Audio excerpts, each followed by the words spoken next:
Begin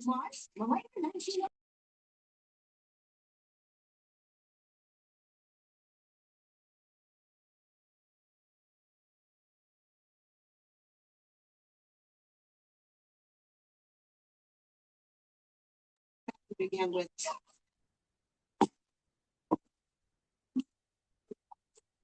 the night the vampire ride. Every night. If I am important, clearly you've done all the work. No need to put you on the rest. Yeah. Oh wait.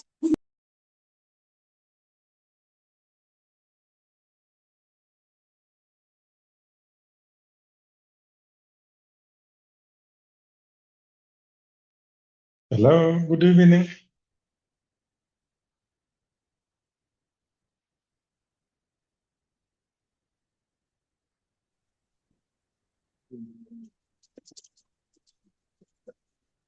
Hello, good evening.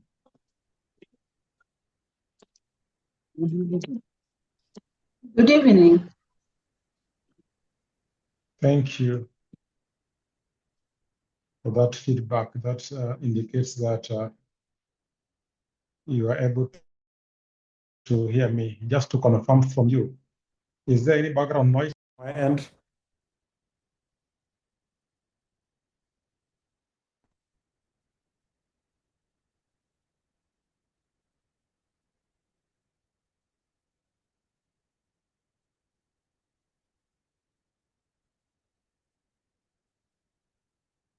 Can you hear me? Yes, we can hear you. Is there background noise? No. Yeah, because I know I'm next to some road here and it's like making noise from where I sit here in Kemi. So thank you very much for joining, and I want to apologize for keeping you for so long. I think the person starting the meeting took a while to start the meeting, but we appreciate that now we are able to meet. My name is Dr. Mwanza Charles, and I work with Kemi. And today we are basically meeting, of course, basically to discuss something around the designing of a training budget. The designing of a training budget, as well as also costing for a training program. That is our main focus for today.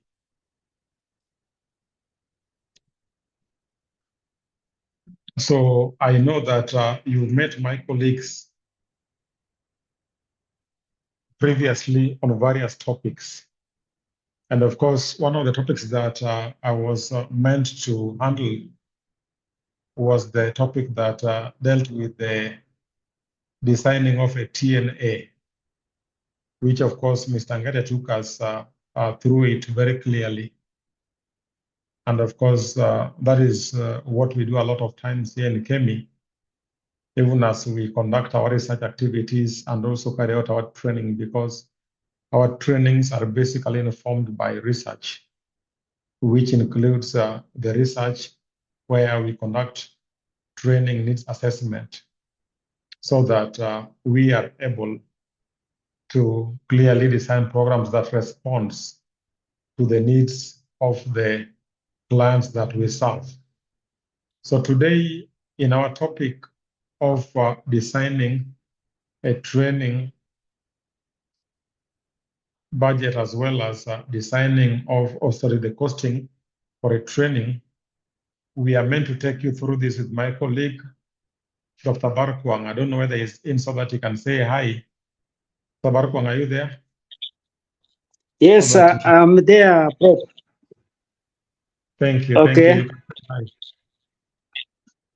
Thank you so much, Prof. I'm glad to be with our team. This is a different group. We've not met with them, but we are delighted to be with them. And we are so sorry for delaying a bit because we've already lost around 30 minutes, but we shall recover. So welcome and enjoy the sessions. Welcome, Prof. Thank you very much, Daktari, for that. Yeah, so he has also emphasized the fact that we are sorry, but of course, we move on from where we've left. Normally, I like making this session practical to the extent that we end up with a training budget and also costing for various elements. But of course, as a disclaimer, today I may not make it so because our time is already much spent. And I'm aware that also we may be able to prepare because we are assuming that you have some prior knowledge on this. But just in case probably you have challenges, you can easily just make notes or put up as a chat in the chat box. So please, you can just indicate what you think will really be helpful for us. But of course, like I've indicated today, we may not go practical because there are many variables around this.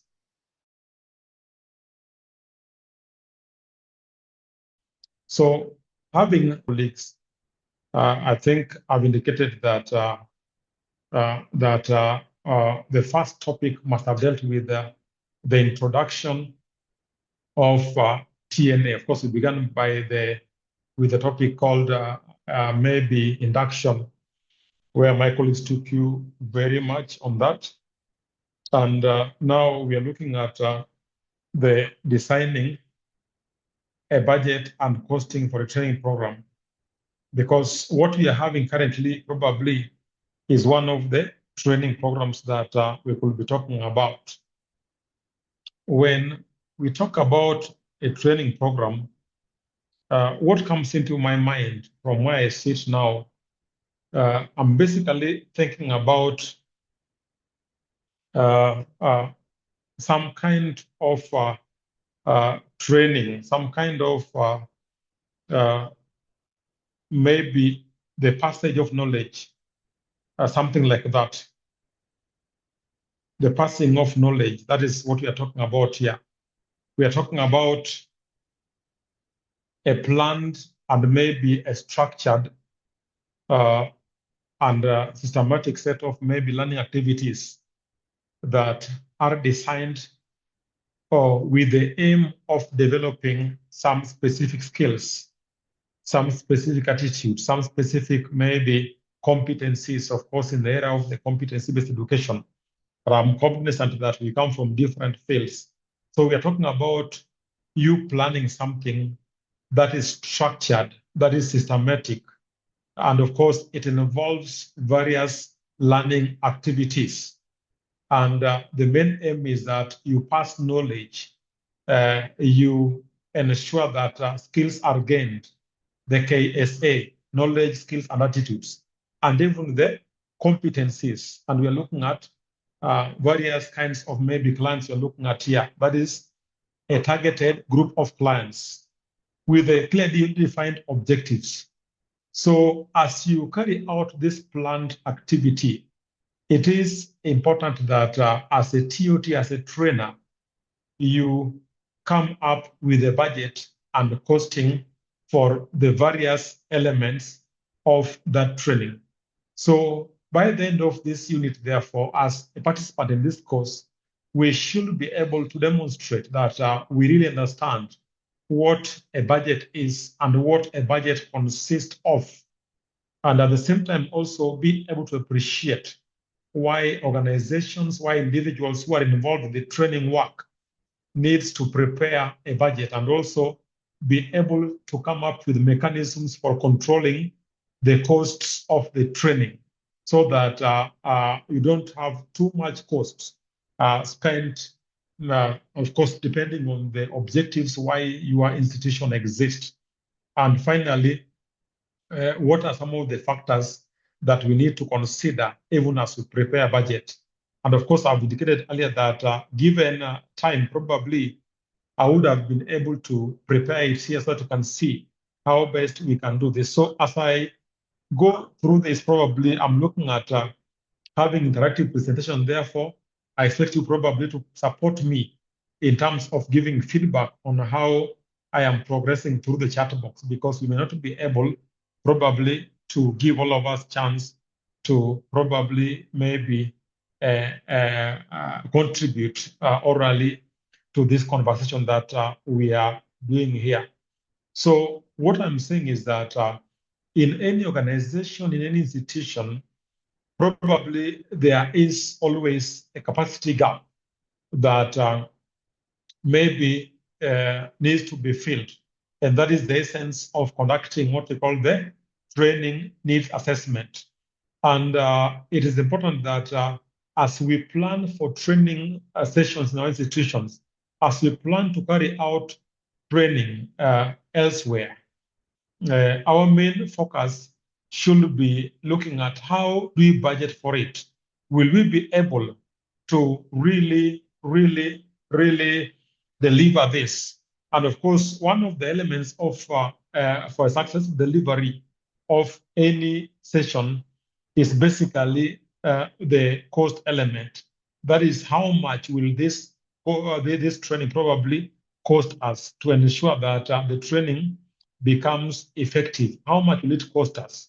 So when you talk about the concept of budgeting, what comes into my mind is basically what we can talk of as a financial plan.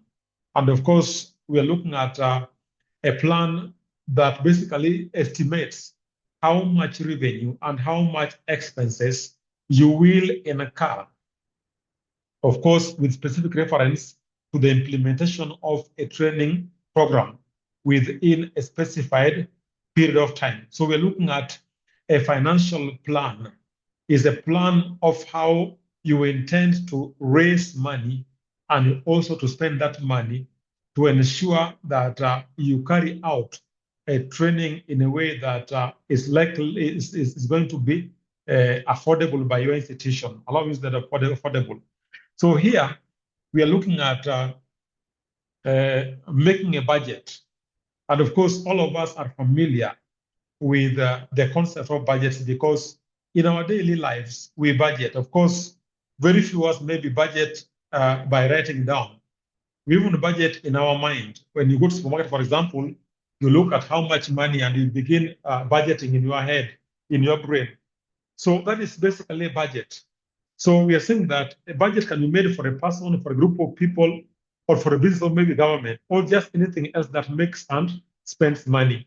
That is anything that revolves around the human life, about the organizational life, about the activities of an institution. And when we talk of costing here, we are basically referring to maybe the identification, the quantification, and also the assigning of what we call the monetary values to all the resources that you require as a person or maybe as an institution. That is, you give it value, you value it in terms of money, so that you tell us that if I have to do training ABC, then I need to spend this amount for this element of what? Of the training. Because in any training program, we have got so many elements, the elements that we'll discuss as we continue. So what are we talking about now? When we talk about the concept of budgeting here, our main focus is basically how much money do we need in total? And how will we spend it? That's now the raising of revenue and spending that revenue. That is the how much money is the revenue and how much money is the expenditure. That is how much money do we need in total. That is the revenue, and how much money we intend to spend. Whereas when we talk about costing, our focus is basically on how much will each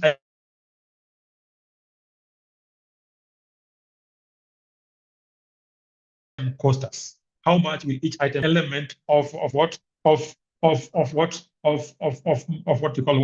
of what we call the costing part of it. So that is briefly in the introduction. So we are looking at basically how much time, how much money, and how much resources are required to run various training programs and the benefits that are generated in return. That is how much time will you need? How much resources will you need to run the various training program? And two, we're looking at the benefits that will come from that kind of training. Is it aimed at improving the staff capacity? Is it aimed at improving the quality of the performance of the staff? What is the aim of that expenditure and maybe revenues?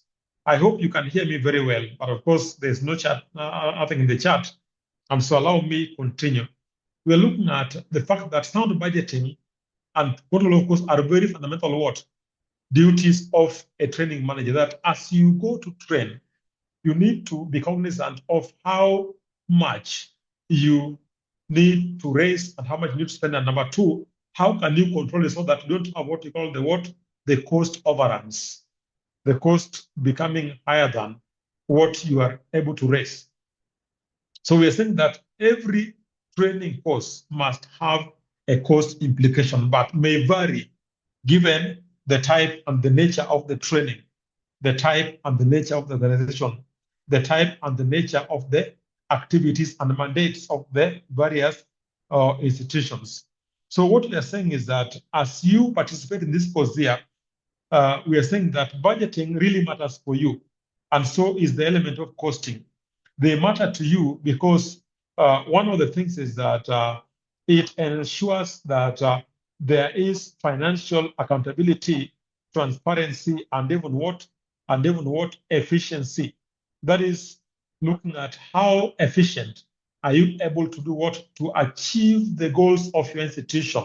That is the training goals in this case here, with the least possible amount of what resources. We are looking at the terms, the concept of what resource allocation. And here we are saying that the available resources remain scarce. That is a simple econometric term, that we will never have enough of all that we need. And therefore, it is important that we allocate the resources in a way that becomes most efficient. That is a level whereby they are optimally utilized. And of course, number three, we are looking at the fact that it helps in supporting in decision making. That is, given that the available finances are not enough, it is important that make decisions on how much or how to allocate the limited resources, and also preventing overspending and financial risks. And of course, the financial risks here could be very many. The financial risks here are very many. The financial risks are very many. For example, the risk that probably you may end up being bankrupt. That means that you are unable to meet your needs when they fall due. You are unable to meet your needs when they fall due. That is, we talk about what the financial risk, and of course the main risk here, the risk of maybe the times differing. That is the cyclical risks. The risk that probably you may lose or maybe raise less than what you anticipated to do to raise. Those are financial risks.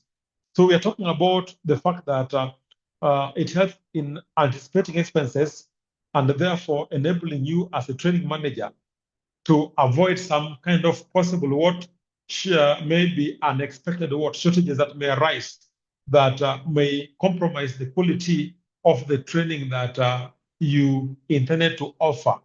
So we are saying that the reason why you need to budget are, as you can see on your screen there. One, we're talking about the issue of financial efficiency. Number two, of course, we're talking about the issue of resource allocation. Resource allocation here.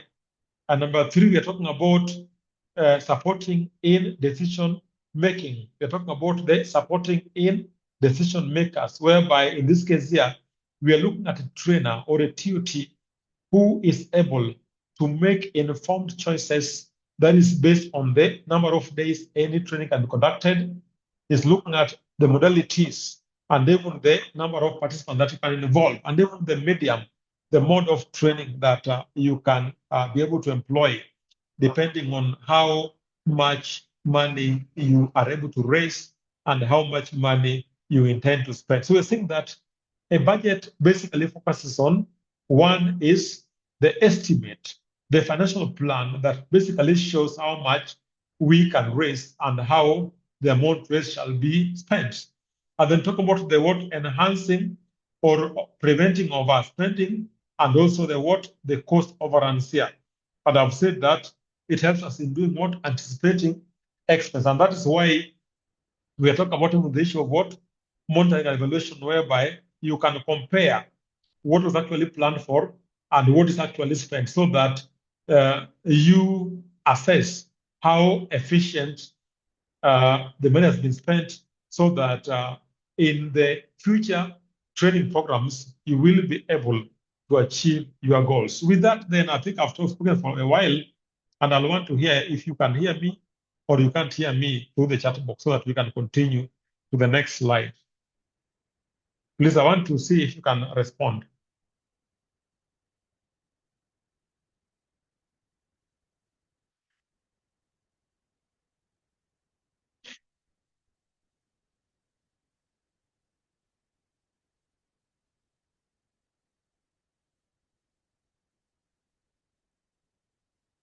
Very good.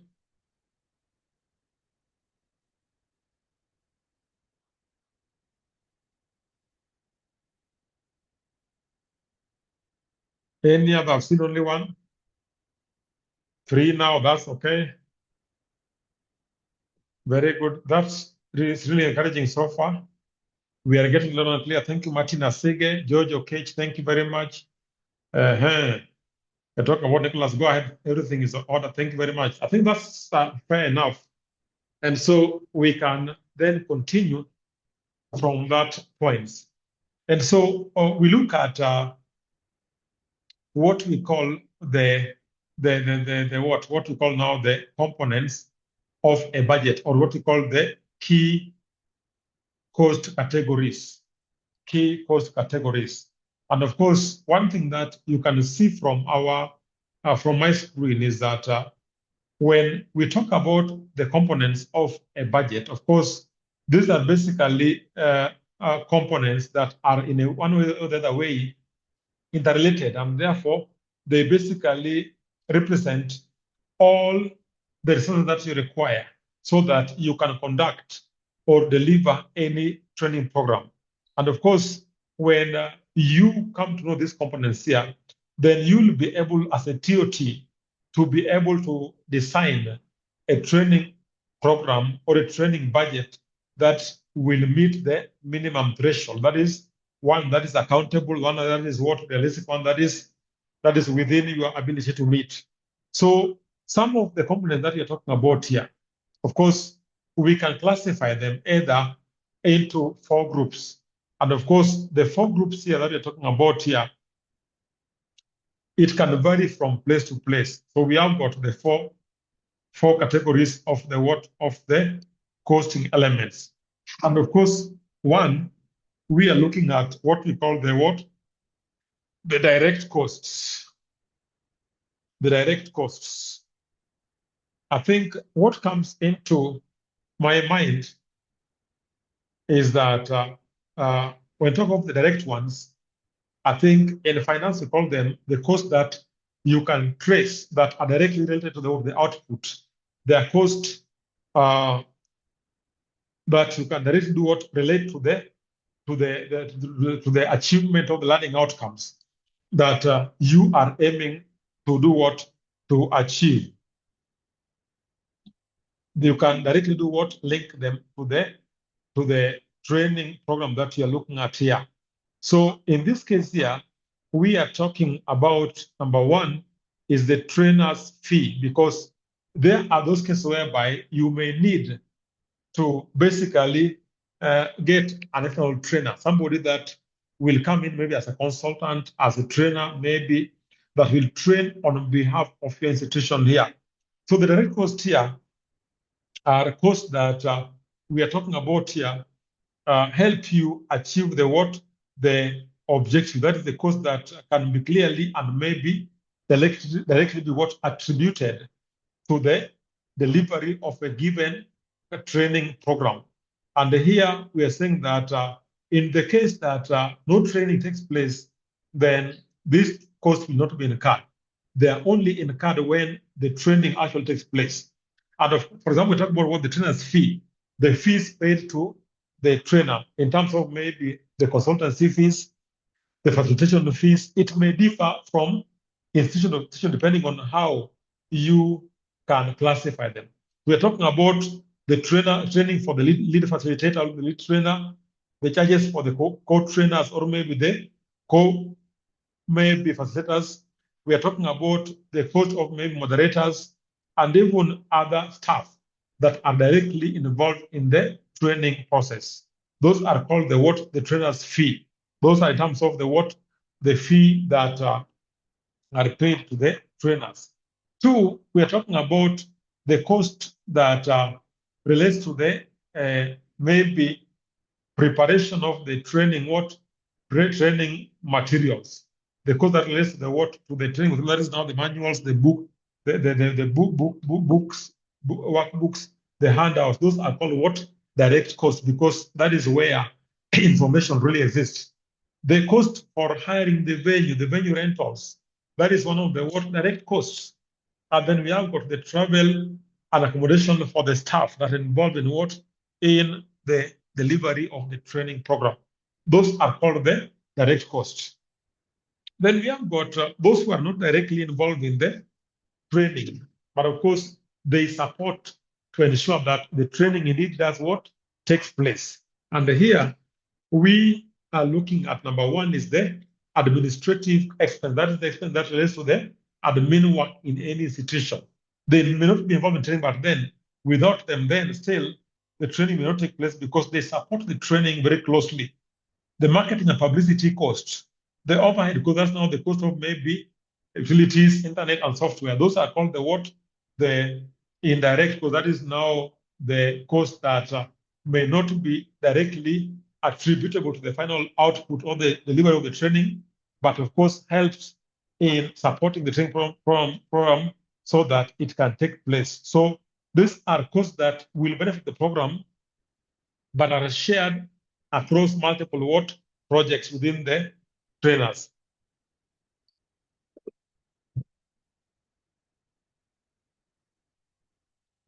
So when a cost probably supports many programs, then that cost can classify as what may be the indirect cost. Because when you hire a manager, for example, admin expenses here, the manager may not only be involved in the research work, but gets involved in other activities of the organization of the institution, thereby making this cost to be to be basically indirect, because he is not fully in admin for the research, for example, all the training, but involving many other activities of the institution to ensure that the institution is able to deliver the training component part of it. Thank you very much for the feedback I'm receiving in the chat box. Please, if you haven't posted, please go ahead to post, because we are waiting to hear from you. Dr. Duku, thank you very much. Kimani Perez, Stephen Maina, Rose Kadasia, and even Simon Jeremiah. Thank you for that. Please, let's just indicate that we are hearing me so that I know that we are together, or I know that you are with us. If you're with us, please just indicate that in the chat box. Thank you for that. We also have the other element of the contingency funds. The contingency funds as one of the components of a training budget.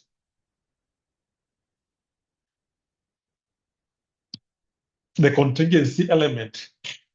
And here, we are looking at funds that are set aside, of course, basically to take care of maybe unforeseen or maybe unavoidable or maybe emergency expenses that may arise during the implementation of any training program.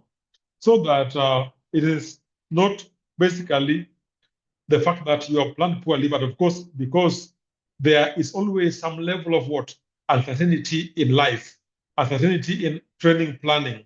So this cost basically helps in taking care of the unforeseen situations.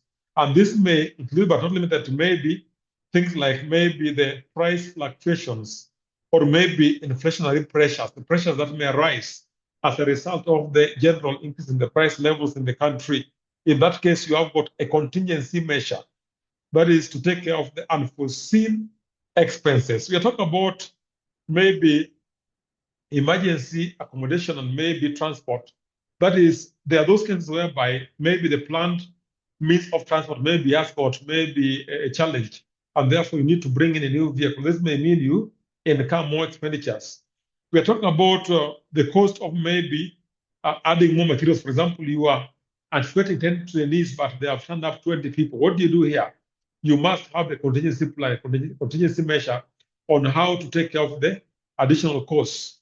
And also, we talk of maybe the fact that in some trainings, due to public demand, you may have a training taking longer than was anticipated, and therefore this may cause the budget to go high, and therefore you need to have what you call a contingency fund as one of the elements of the cost. And lastly, we're looking at how can you raise revenue? That is through participant fees, sponsorships and funding, and also what we call now the institutional support. Those are ways in which you can do raise revenue in an institution that wants to conduct training as one of the activities that it wants to pursue in any specific period of time. Any question, please, at that juncture, as I take a pause for 2 minutes, as you breathe in and breathe out for the next minute, then you continue.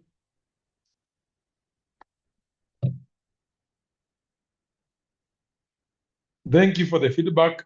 Jane Mwangi, Vivian Areri, thank you for that.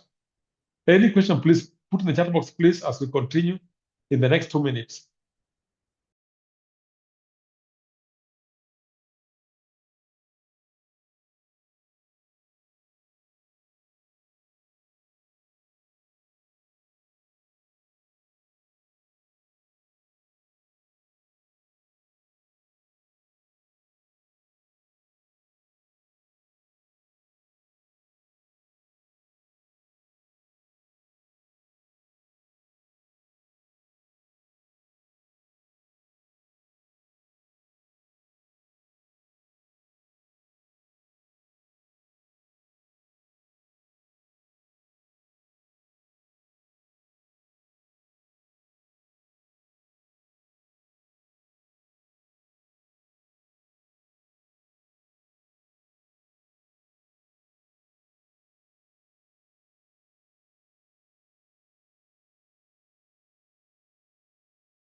Our questions are over. Is there any question, please, for us?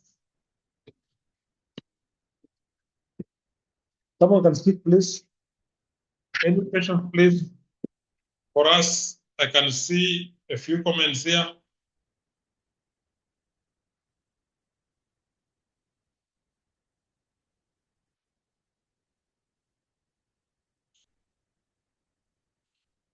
Thank you. I can see 3 questions on the chat box. And of course, CPM Mohammed, how are you? Salama, Daktari. Can you help us answer that question that you have asked? Okay, I thought it can be either. That was my thinking, depending on, for example, in our case, right now it is fully virtually training, and there's an element of internet costing. So in that regard, I thought it can be grouped as under the direct cost. That is my understanding, but I wanted to get from you maybe the correct version of it. Thank you very much for that. I'm happy to hear from you. Yeah, because you know now, allow me to use our language in finance. Okay, so probably it can be or cannot be like you've said so far, because you may not be able to carry out the training, but of course, this cost can be shared. And of course, at some point, CPA, you are there? Yes, Daktari, I'm there. You know the concept of cost apportionment, is that right? Yes, Daktari. Yeah, you can do apportionment so that some parts of it goes to what? To direct and some goes to indirect. And of course, Dr. Duku, thank you for that. This question, Dr. Duku, are you there? Yes, I'm here, sir. What is your answer for this? For my own question or for some other question? Another question, yes. Well, I'm not an accountant, but I think what I've known previously is that it should be 10% of the total of the other costs. I don't know if in this particular case, I'm happy to receive any correction or standard. Good, thank you very much for that. Somebody else wants to help him? 10% is okay. Somebody else?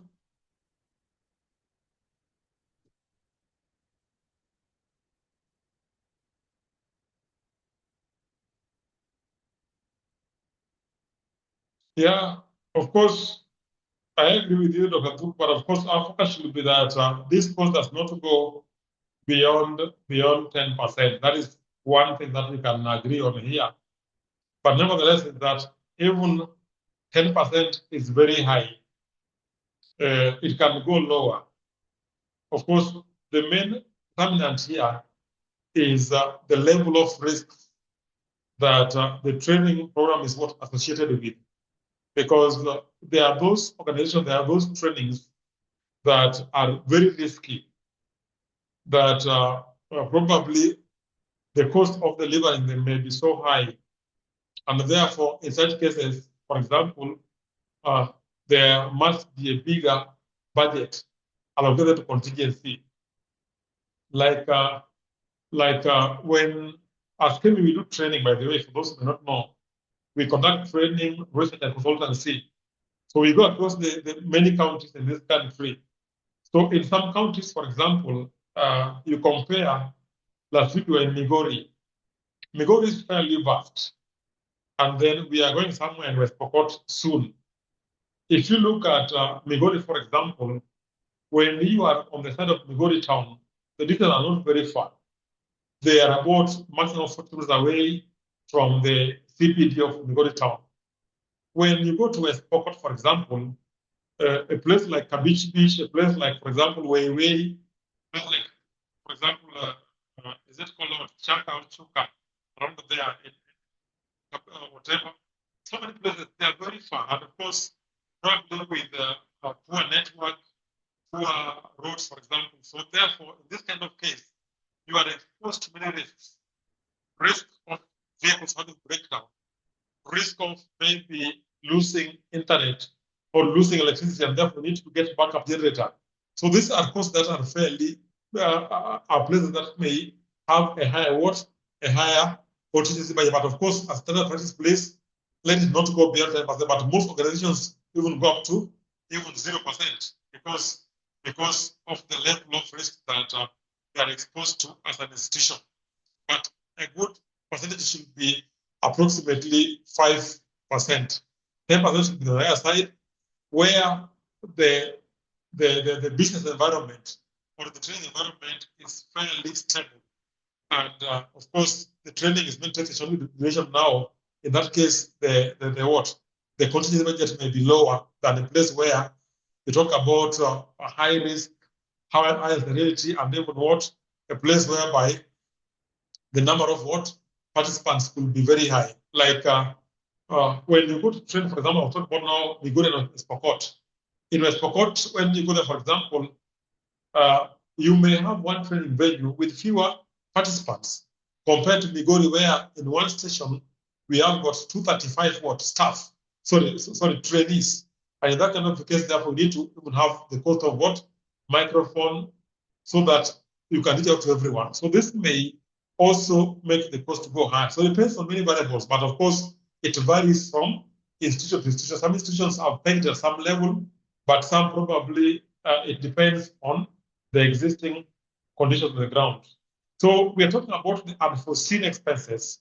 We are talking about those items that you cannot see, but they may come to be incurred. Because probably when you're planning a training, maybe you have not thought of them. So, but then they can always be there. There are things you cannot be able to predict them reliably. That when I go here, for example, when I go to a given place, I may face option A, B, and C. I remember at some point doing a training in some county, and therefore almost everyone doesn't forget Swahili, which of course I'm poor at. I'm good at English and Swahili. So English that I could speak in probably they don't understand. What happens here?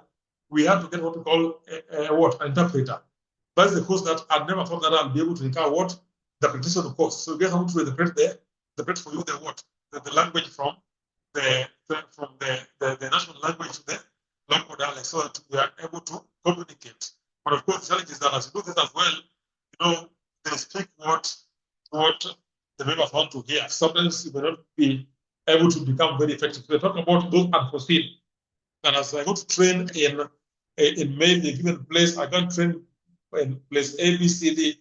There could be a possibility of having the cost of people who needs translation to their local what dialect. That is their local what language. So that is it now. So we have the above costing methods. We are talking about the unit costing, the per participant costing, the fixed costing, the variable costing, and of course, all these ones here, we are looking at costing based on item or big activity.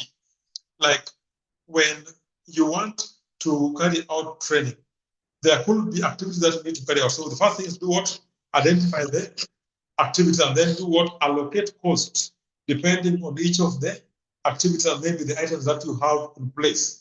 Then you have got the costing per person. That is, you're looking at what is the possible cost of training one individual. That is, if the cost of one individual maybe is 2,000 shillings, then how much will it cost to train maybe what? To train maybe 2 people, 3 people, and so on and so forth. So we also have the fixed costs. We're talking about the costs that don't change based on the number that you are training or is participating in the training. These are costs that remain constant over a given time period until you reach the what we call the capacity constant, capacity limit. So the cost that remains the same. For example, if you bring in a train one person, train 2 people, train 3 people, it is still the same trainer, and of course it charges you per hour. Whether you train 1, train 2, this cost remains what? Constant, because it will never change for up to given what? Capacity limit. So it's a cost that remains constant regardless of the number of what? Participants that are involved in the training. That is called what? The fixed cost now. And the variable cost here will change as the number of the participants change. That is, the cost goes high as you do what? As you have more participants. That is, for example, if I'm doing training at a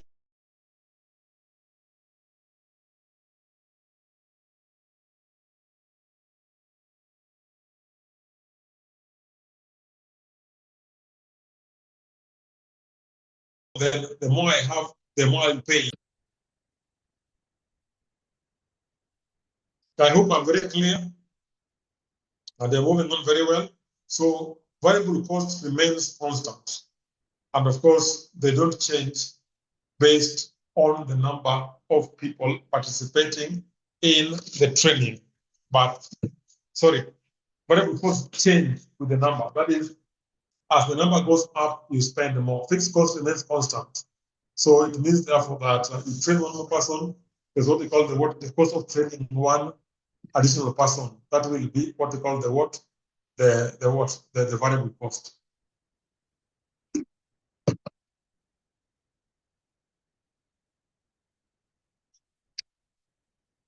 And so we are putting emphasis that as you conduct any training, as you do costing and budgeting for any training program, it is important that we need to control this cost here. And this one we do basically to achieve various objectives, to achieve various maybe outcomes. And in this case here, we are looking at number one is what we call the maximization of the return on investment. The maximization of the return on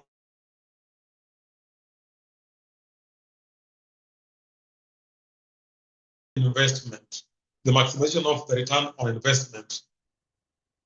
So here we are talking about you as a lead trainer ensuring that the training delivers value relative to its cost.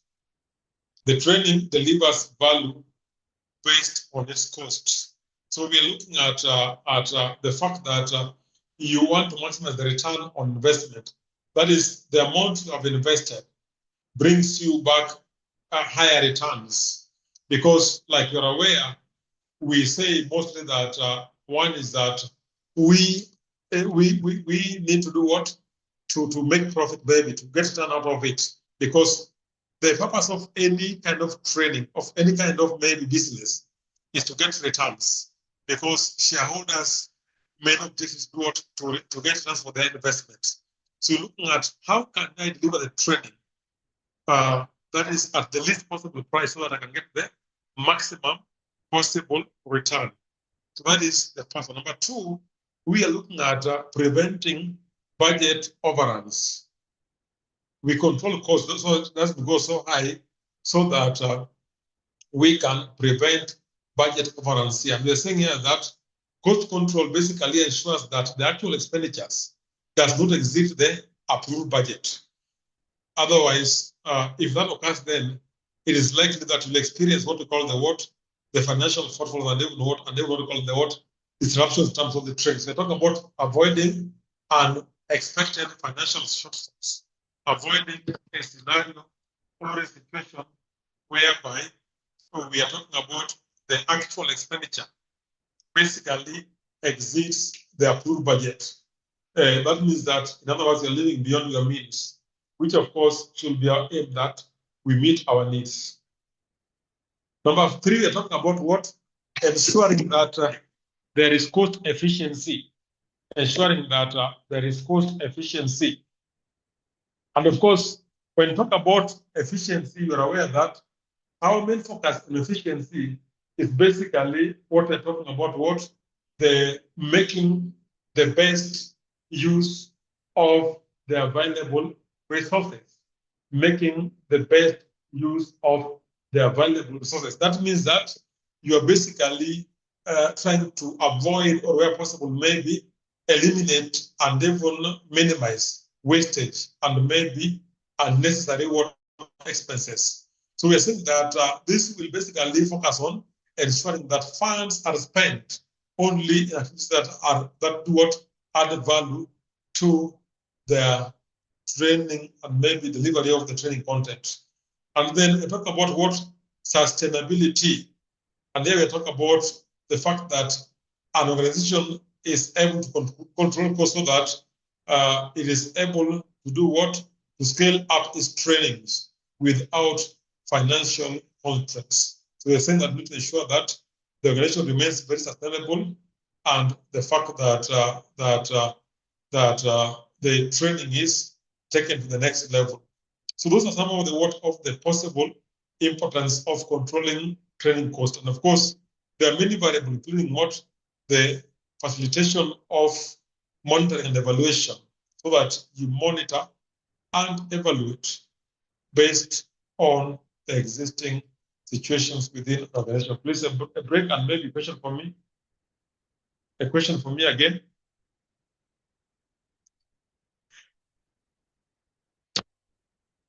Anybody who can unmute and ask the question, please. Yes, sir. Go ahead. Yeah, I'd already written it in the chat. Looking at the different ways of costing, and I was thinking about where we do program-based costing, where you may, for example, if the course has, or the training program has the given number of units, and you cost based on the units. So this is how much it will take to train each unit. Is that also something that suffices in terms of costing. I didn't hear you well, but it's okay. Can you repeat please for me? I hope I'm audible now. You're audible, yes. I think I have noise on the background, but it's okay. Okay.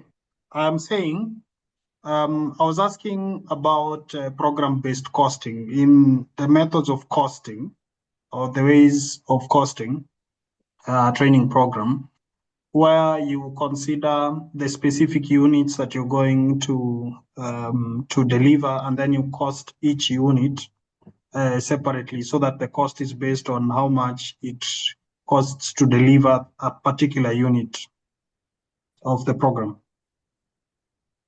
For example, like now you're teaching us budgeting. How much does it cost to, to train people on budgeting? How much does it cost to train people on TNA? Because each requires its own kind of resource input. I hope I was now audible.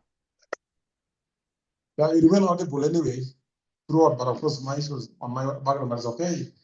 Yeah, I know this approach is basically embraced mostly by the players in the development sector a lot of times. But of course, even in other programs or projects that are designed for that kind of budgeting style. It is one of the ways of doing this as well. I agree with you, yes. But of course, depends on the amount of money also available for each of the programs that the institution maybe wants to implement. So that is okay. I think I agree with you. So the question is that having looked at the importance of controlling cost here, we are looking at how then can we control the cost. And of course, these are things that already we know.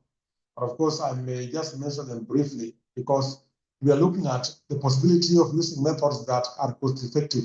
Like somebody mentioned earlier, is that currently when you do a training virtually, it may be cost effective because you avoid such costs as, for example, the traveling cost, such cost as maybe the cost of maybe being what they call what, the cost of maybe seeking accommodation and all that. So you're looking at how do you make the cost be lower. When you go the virtual way, for example, that is using method that is cost effective. That will help you do what? Control how much cost you need to incur for any training what program. We are talking about being able to monitor and evaluate the training, so identify the early warnings to correct the problem. So it's important that as you control cost, you carry out monitoring and evaluation here. Maybe at the end of it or along the way, monitor and just see how fast the costs are fluctuating, how fast they are stable. We just want to see are the budget lines being observed. So this can help you in doing what? In also controlling the cost as an institution. We also have the element of minimizing duplication and waste.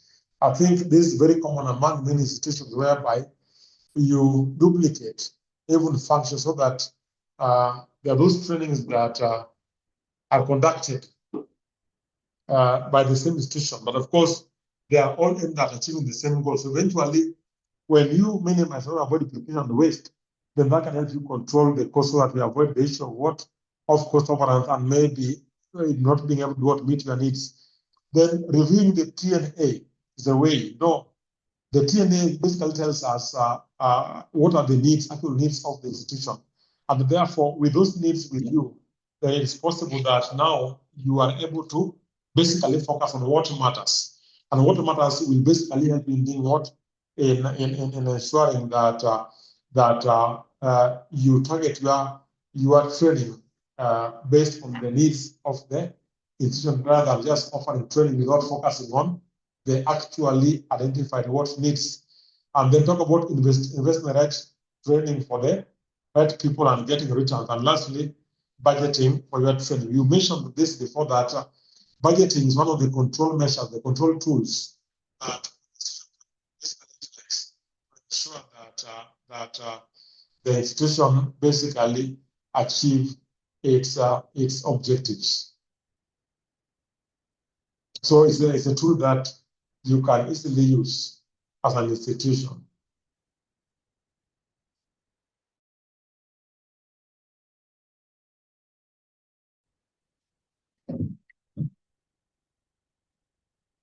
Now,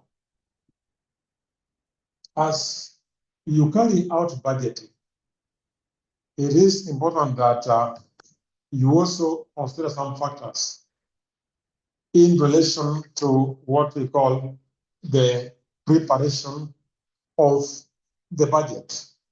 And of course, in this case here, we are talking about what are the reasons as to why you want what we call the training.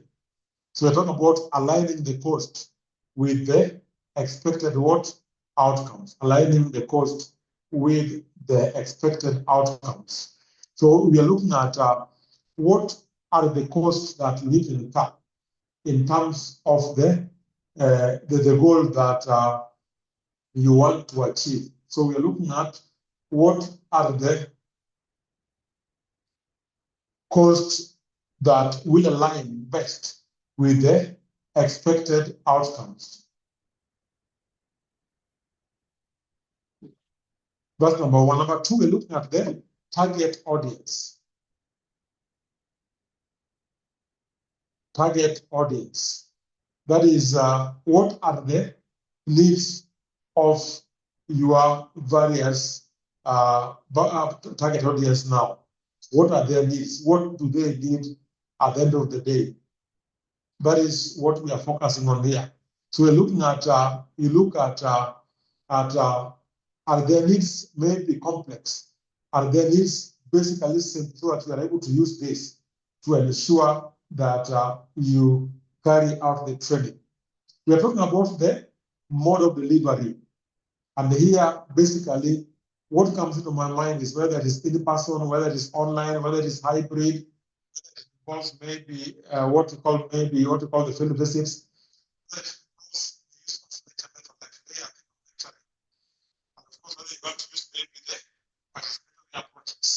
So all these things here affects how much you spend as you budget for entering program here.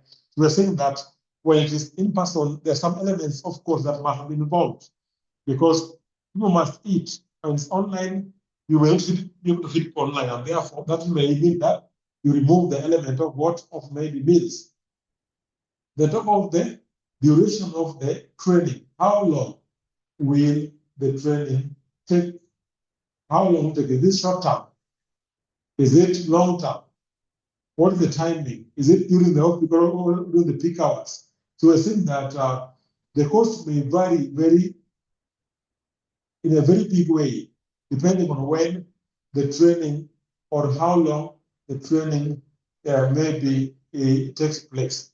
Then we have got the trainer selection here. That as you budget, please ensure that you consider whether you'll be using the internal or maybe the external trainer. That is, what is the different cost implications? What is the different cost implications here? Because you can use your internal capacity to ensure that you deliver training, that is using the internal staff. Or you may choose to do what? To hire people from outside to come and do what trainer staff. To look at what is the cost implication when it comes to this.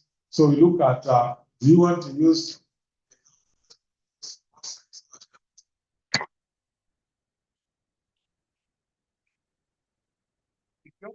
materials?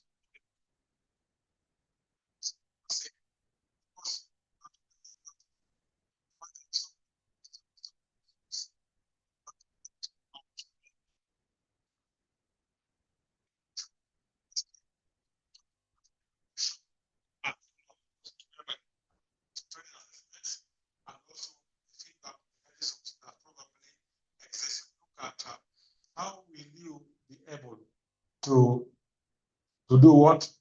Oh, sorry, I'm seeing some chats here. How will you be able? Thank you. We lost you.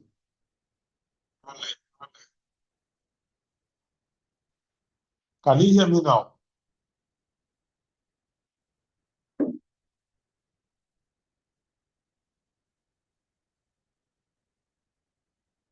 Can you hear me now? Good, thank you. Yes, we lost you, but I can see yes. You are now clear. Thank you, link one Zoom.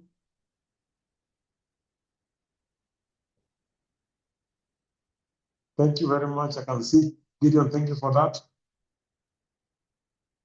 Yes, so I go back to my slide share where I was before. So we are looking at all those. So we are saying that some of the best practices that you can adopt in terms of budgeting include number one is that as a trainer, as a lead trainer, as a trainer, or maybe somewhere in any kind of training, and ensure that you set realistic budgets. That is based budget on a thorough research and past experiences. Yeah, that is, you need to ensure that every budget you are making is based on either existing evidence or you do what you look at the past experience. Number two, we're looking at the categorization expenses. Yeah, please clearly define which cost here may be either variable or fixed, so that you see how you can play around with them to ensure that you achieve your objectives there. So look at, define clearly your objective, and also monitor and adjust. That is, regularly review and budget and make necessary adjustments, and also seek sponsorship. That is, partner with those institutions that share maybe financial burdens, and lastly, ensure that there is transparency. Sasa Markwan, are you there?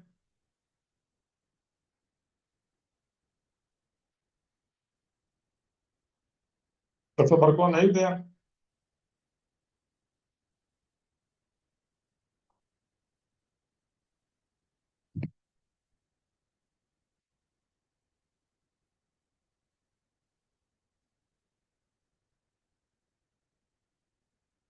Please, any questions for me, tafadhali? I'm waiting for questions to come.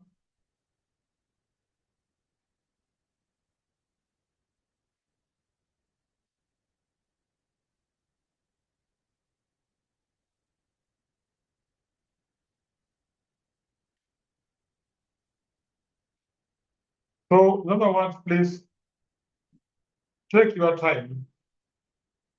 Take your time and just come up with a budget, maybe a training budget. A training budget. And I would have taken into an example, but I may not do that today. I will have done one here so you can see what it is all about.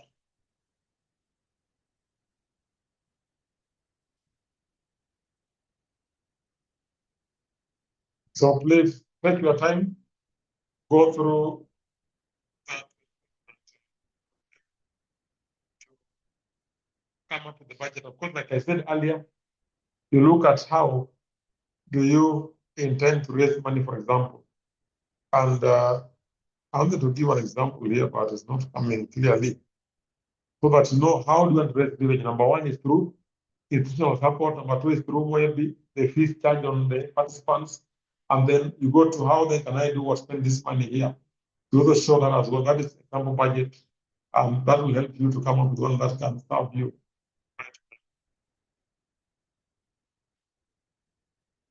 So having said that, then somebody starting later can check the PowerPoint. Very good.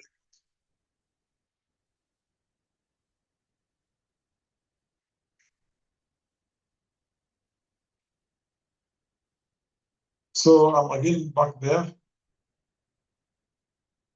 So we are here. When I come to the chat box here, I should be able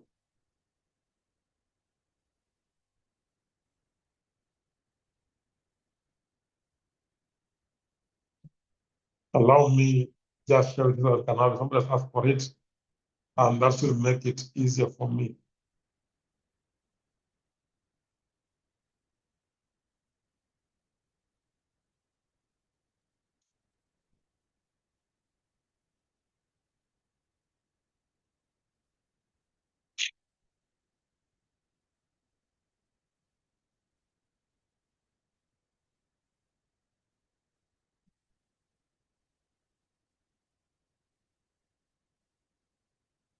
Yes, so allow me to touch it somewhere in the chat box so you're able to see it.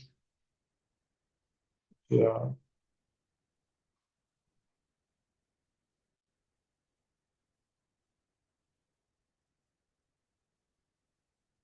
If you have any question, please, as we wind up.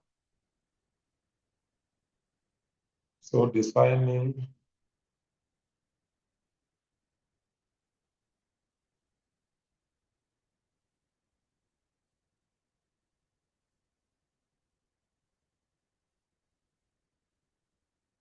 Thank you for that. I've shared that. Very lost.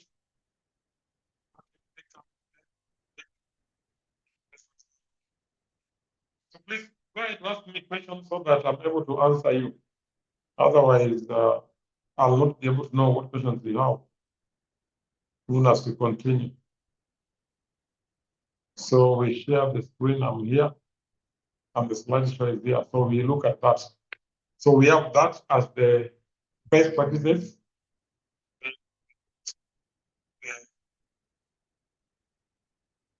Extended learning activities, and then we go to the conclusion here. And of course, we're saying that in conclusion, therefore, then a budget is very essential for the successful execution of any training program, and therefore there's need for proper cost control to ensure that the program itself becomes effective and sustainable. And therefore, we need to plan and monitor to ensure that there is financial efficiency. And let's think that a well-structured budget leads to better training outcome, because we're looking at the end of the day, what are the training outcomes that we really intend to achieve. So a well-crafted budget will lead to the achievement of the training outcome. That is the reason as to why the training was conducted. Otherwise, with that, I want to just appreciate us so much for joining here. And of course, there seems to be no question. I think with that, Malima, I have a question. Sorry for the interruption. I had my hand raised. Shout loudly. Yeah, I have a question. I don't know if you can hear me. I can hear you very well. Okay, so there's a certain practice I've seen in training programs where people use what they call the break-even point.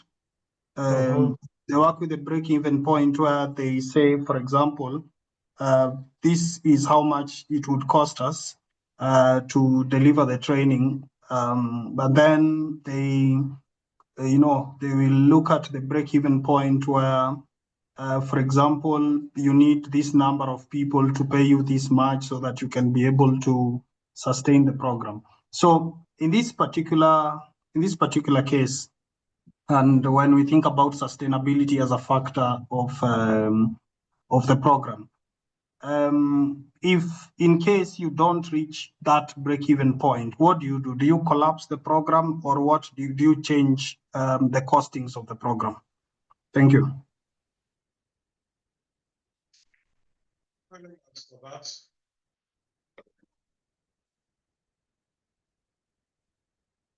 Any other person? But of course, I think that's fair. And basically, who can actually please answer that?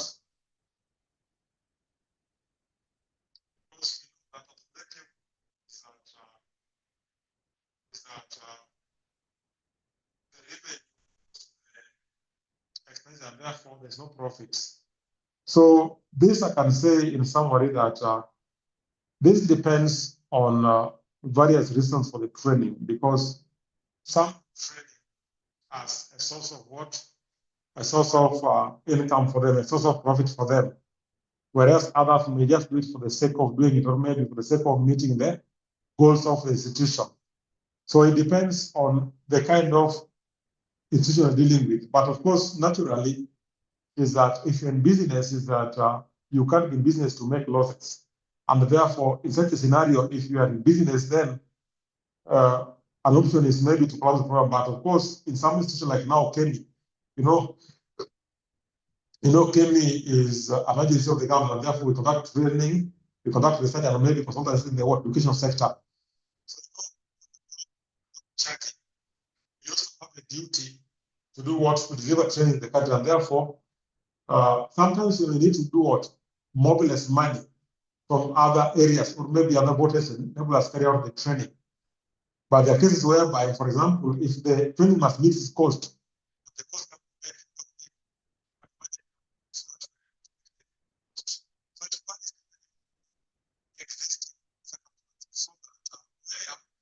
where you have got other reserves elsewhere, then you can finance the current training with the other reserves, or where probably you can do budget cuts, then you can cut some parts of the budget so that you are able to meet the needs and the cost of the institution or cost of the training. So many variables exist there, but of course it varies from place to place. Thank you for that. Dr. Barkwang, are you there?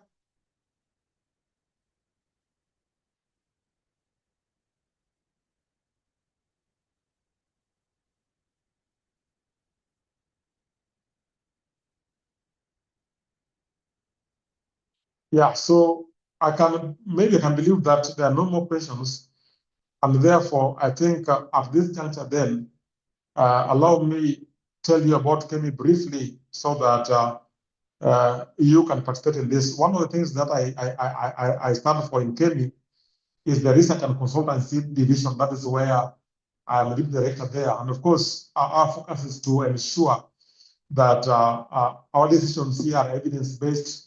Our focus to ensure that we disseminate even information. And of course, one of the forums that is upcoming in April is the Kemi International Conference. That is comes in April from 13th to 17th.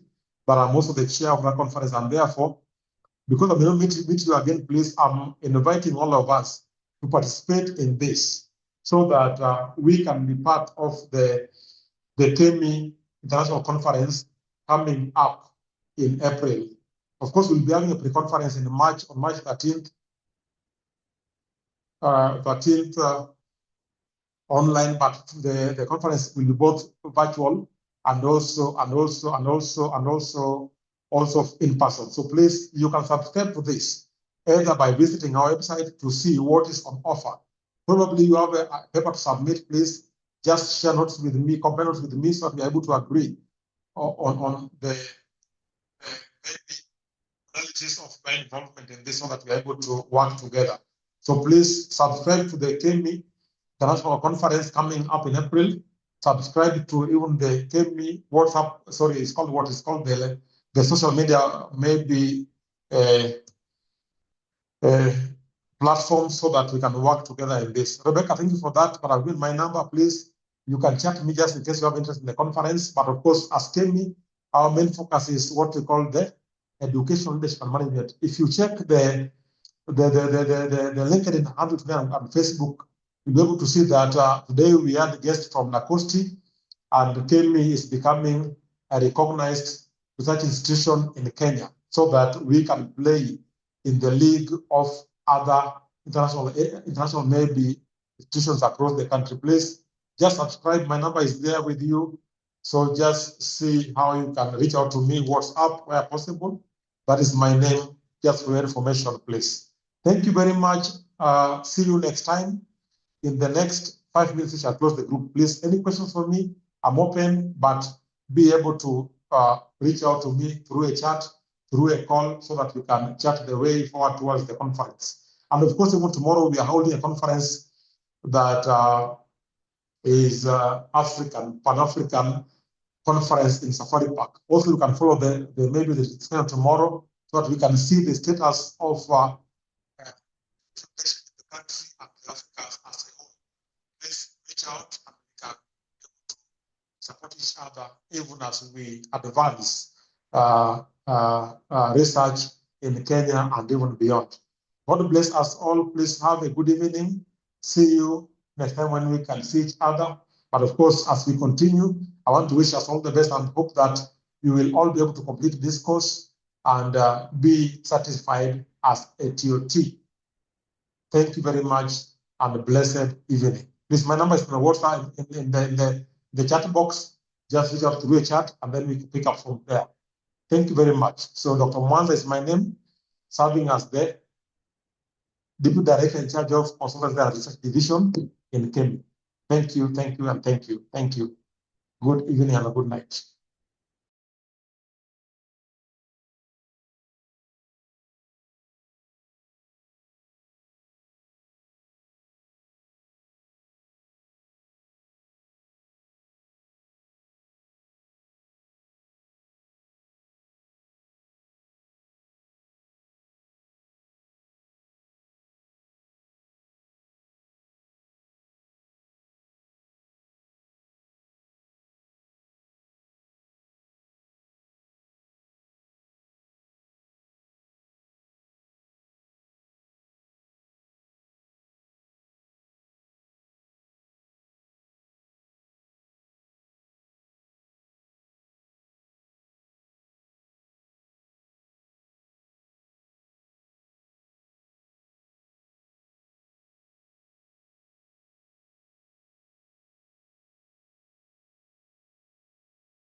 Yes.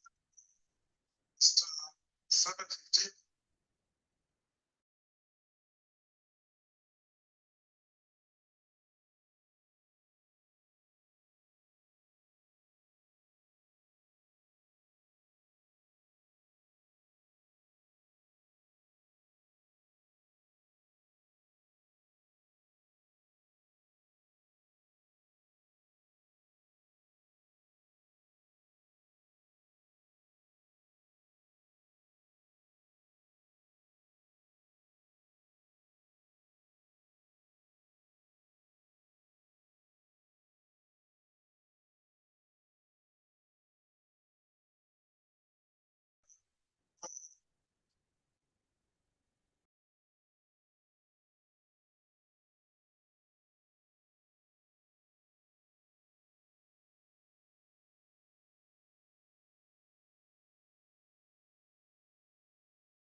Please, we can exit now.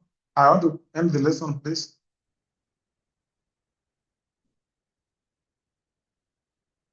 Sir John, you can end the meeting now. We are good to go. Okay. Thank you for that. Welcome.